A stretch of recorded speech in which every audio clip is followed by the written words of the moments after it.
Le ministre russe des Affaires étrangères, Sergueï Lavrov, et le ministre malien des Affaires étrangères, Abdoulaye Diop, à Moscou, en Russie, jeudi 11 novembre 2021. Ayant su réellement que le Mali tend finalement la main à la Russie pour faire face à l'insécurité qui sévit au sein des populations, le président gaulois et 2 de ses ministres ne dorment plus que d'un seul œil.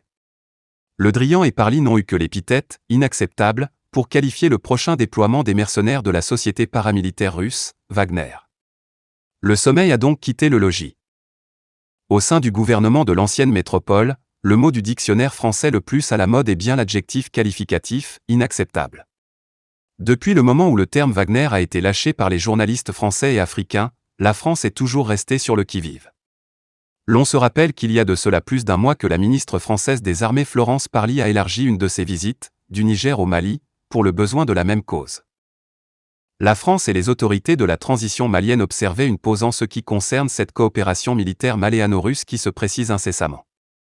Elle se répondait sur d'autres fronts dont la tenue des élections à bonne date, le sommet Afrique-France. Cette fois-ci, le gouvernement français voit que le Mali passe à la vitesse supérieure. Le voyage du ministre malien des Affaires étrangères, Abdoulaye Diop en Russie n'est pas anodin. Il est allé demander l'appui de ce pays dans le cadre de la lutte contre les forces du mal au Sahel.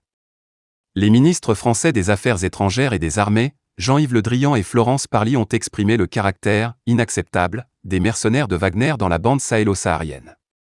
C'était à l'occasion d'un entretien à Paris avec leurs homologues russes, Sergueï Lavrov et Sergueï Soïgou.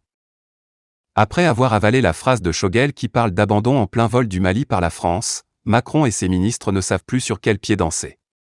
Car ils savent désormais que les choses sérieuses sont en train de commencer. Les autorités de la transition malienne ne veulent plus badiner avec la sécurité des populations et leurs biens. Elles savent désormais que les Maliens les attendent plus sur ce chantier qu'ailleurs.